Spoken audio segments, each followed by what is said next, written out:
Morning students. आज हम लोग हमारी फर्स्ट ईयर बीएड के अंतर्गत जो हमारी फर्स्ट ईयर है उसमें हमारा सब्जेक्ट है पेडागोजी ऑफ मैथमेटिक्स यानी कि गणित शिक्षण। इसके अंतर्गत जो हमारा टॉपिक चल रहा था कि निगमन विधि किसे कहा जाता है, निगमन विधि का जब हम प्रयोग करते हैं तो हम कौन कौन से सूत्रों का प्रयोग करते हैं। साथ ही हमने पढ़ा कि निगमन विधि के गुण कौन कौन से होते हैं। जैसा कि हमने पढ़ा था कि निगमन विधि में हम क्या करते हैं, नियम से उदाहरण की ओर चलते हैं। अर्थात जब भी हम निगमन विधि का प्रयोग करते हैं तो छात्रों को पूर्व में ही जो भी नियम होता है या फिर जो भी सूत्र या जो भी अवधारणा होती है उसे बता दिया जाता है, जिससे कि छात्र जो होते हैं उस प्रश्न को हल जो होता है वह शीघ्र ही कर लेते हैं। इसी के साथ साथ में जो है वह कम समय में अधिक ज्ञान भी आसानी से अर्जित कर लेते हैं। लेकिन देखिए निगमन विधि जो होती है उसमें जो है हम कह सकते हैं कि कुछ दोष होते हैं या फिर कुछ कमियां भी हमें देखने को मिलती है। जैसा कि हमने आगमन विधि के अंतर्गत पढ़ा था कि इसमें आगमन विधि में क्या होता है कि पहले विद्यार्थी को उदाहरण बताया जाता है, फिर वह उसका नियम निकालते हैं तथा उसके पश्चात जो है उसका सत्यापन करते हैं। इससे विद्यार्थियों में जो है रटने की बजाय जो है सीखने की प्रवृत्ति होती है। लेकिन निगमन विधि में क्या होता है कि हम विद्यार्थियों को नियम बता देते हैं, जिससे है उसका प्रयोग करके जो है विभिन्न प्रकार के जो प्रश्न है उनका हल आसानी से कर लेते हैं। तो यहाँ पर देखिए निगमन विधि में हम विद्यार्थियों को जब नियम बता देते हैं तो उनमें जो है हम कह सकते हैं कि जो एक रटने की प्रवृत्ति जो होती है या रटने की जो आदत होती है उसका विकास हो जाता है तथा उनकी मानसिक शक्ति का विकास नहीं हो पाता। अर्थात यह नियम किस प्रकार से बना, कैसे बना, किस लिए बना, क्यों बनाया गया है, यह सब उन्हें नहीं पता पड़ पाता है। तो आज हम पढ़ेंगे कि निगमन विधि के दोष कौन कौन से होते हैं। अर्थात यदि हम कक्षा में निगमन विधि का प्रयोग कर रहे हैं तो हमें कौन कौन से दोषों का सामना कर पड़ सकता है। तो इसमें सबसे पहला हमारा दोष आता है कि देखिए जैसा मैंने आपको बताया कि विद्यार्थियों को इसमें नियम बता दिया जाता है। जब विद्यार्थियों को नियम बता दिया जाता है तो वो अपनी मानसिक शक्ति पर जो है कोई भी जोर नहीं डालते हैं, वह सीधा नियम उठाए उसमें मान रखे और आंसर निकाल देते हैं। इससे क्या होता है कि विद्यार्थियों में जो है सूत्रों को, अवधारणाओं को रटने की जो है आदत पड़ जाती है। तो हमारा पहला दोष ये आता है कि छात्रों की मानसिक शक्ति का विकास नहीं होता है क्योंकि छात्रों को रटने की आदत पड़ जाती है। तो इसमें लिखेंगे हम इस विधि में छात्रों की मानसिक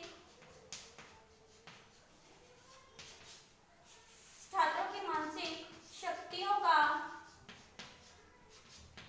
विकास नहीं हो पाता है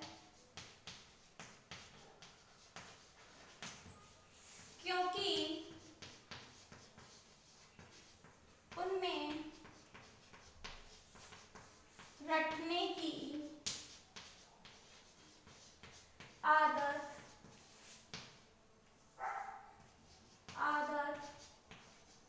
पड़ जाती है। जैसे उदाहरण के लिए शिक्षक ने जो है कुछ सूत्र विद्यार्थियों को लिखवाए।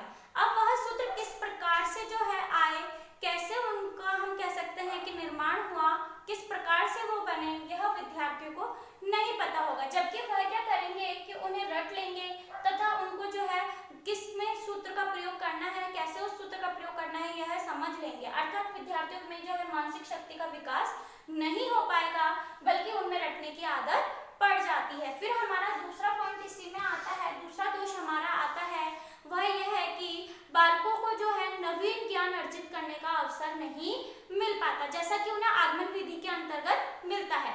जैसे आगमन विधि में उदाहरण बताया जाता है, उदाहरण से नियम निकाला जाता है तथा नियम का पुनः सत्यापन किया जाता है। तो उनमें क्या होता है कि नवीन ज्ञान को अर्जित करने के उन्हें बहुत से अवसर मिलते हैं कि कोई भी उदाहरण दिया गया उस उदाहरण को मैं कैसे हल करूं, किस प्रकार से मैं नियम निकालूं तथा उस नियम का सत्यापन करूं।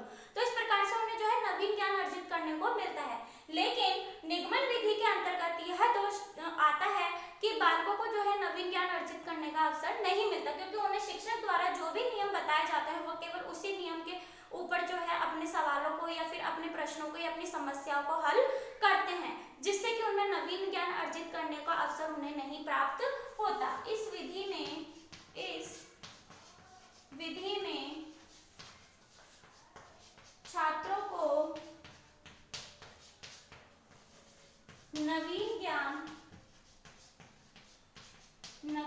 ज्ञान अर्जित करने का अवसर नहीं मिलता या फिर मिल पाता है। तो देखिए, जब विद्यार्थियों में रटने की प्रवृत्ति बढ़ जाती है या फिर शिक्षक द्वारा नियम बता दिए जाते हैं तो वह उसी नियम पर जो है अपनी समस्याओं को हल करते रहते हैं तथा उससे क्या होता है कि उन्हें कोई भी नवीन ज्ञान या फिर अन्य कह सकते हैं कि अन्य सूत्रों का प्रयोग करना या फिर उन्हें नवीन ज्ञान की जो है अर्जित नहीं कर पाते हैं। फिर हमारा थर्ड पॉइंट आता है इसमें कि देखिए, जो विद्यार्थी में रटने की प्रवृत्ति आ चुकी है तथा उन्हें नवीन ज्ञान नहीं मिल पा रहा है तो ऐसे में उन्हें कौन कौन सी कठिनाइयों का सामना करना पड़ता है। तो हमारा थर्ड पॉइंट आता है इसके अंतर्गत कि छोटी कक्षाओं के लिए जो यह प्रक्रिया है वह उपयोगी नहीं मानी गई है। छोटी कक्षाओं के लिए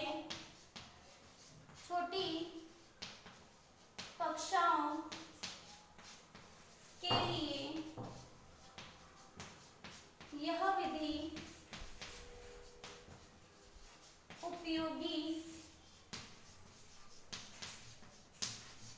उपयोगी नहीं है, क्योंकि देखिए, छोटी कक्षाओं में क्या होता है कि विद्यार्थियों को जो है शुरू करके सिखाया जाता है कि उन्हें स्टेप बाय स्टेप हर चीज जो है सिखाई जाती है कि यह किस प्रकार से हुआ, कैसे नहीं हुआ, आपको कैसे करना है। तो यह सब चीज छोटी कक्षाओं के विद्यार्थियों को सिखाई जाती है ताकि उनका जो बेसिक होता है वह जो है मजबूत किया जा सके, उसे स्ट्रॉन्ग बनाया जा सके। लेकिन निगमन विधि जो होती है वो छोटी कक्षाओं के लिए उचित मानी नहीं गई है, क्योंकि देखिए, छोटी कक्षाओं के बालकों को विभिन्न सूत्र, नियम आदि जो होते हैं उसे समझने में क्या होती है, कठिनाई होती है।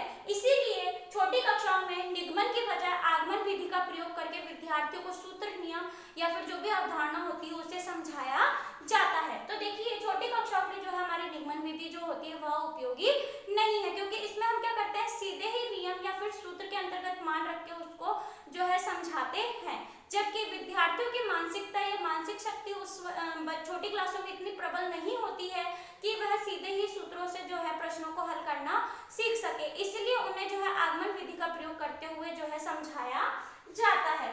फिर हमारा इसमें चौथा पॉइंट आता है, हमारा इसमें चौथा दोष आता है कि देखिए, स्वतंत्रता पूर्वक इस विधि का प्रयोग संभव नहीं है। स्वतंत्रता पूर्वक इस विधि का प्रयोग संभव नहीं है। देखिए, स्वतंत्रता पूर्वक मतलब जैसे कि शिक्षक ने कोई एक सूत्र बताया, अब उस एक सूत्र से ही संपूर्ण प्रश्नों को हल करना, यह स्वतंत्रता पूर्वक इस विधि के अंतर्गत नहीं आता है। प्रत्येक प्रश्न का एक अपना नियम होता है, अपना एक सूत्र होता है जिसके द्वारा ही उस प्रश्न को हल किया जा सकता है। फिर देखिए, हमारा पांचवा पॉइंट आता है कि इस विधि के प्रयोग से अध्ययन या फिर अध्यापन प्रक्रिया जो होती है वह अरुचि तथा नीरस रहती है। इस विधि से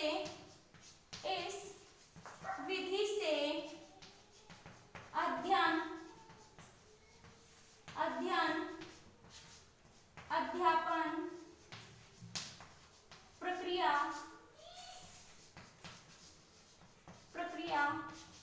अरुचिकर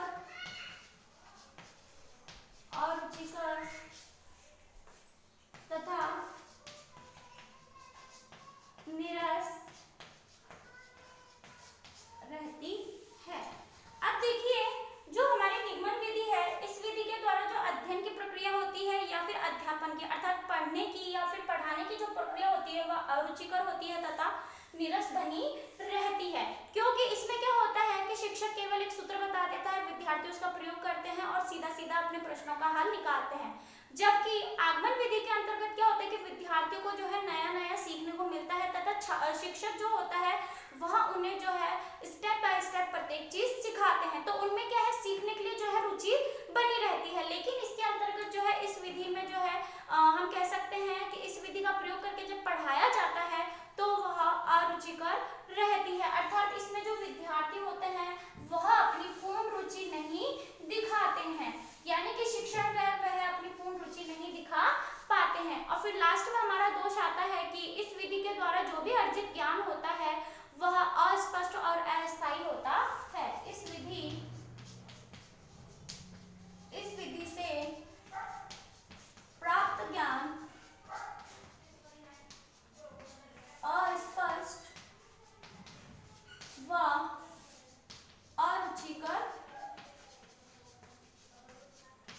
अरुचिकर होता है, या फिर हम कह सकते हैं अस्पष्ट, अस्थायी व अरुचिकर होता है।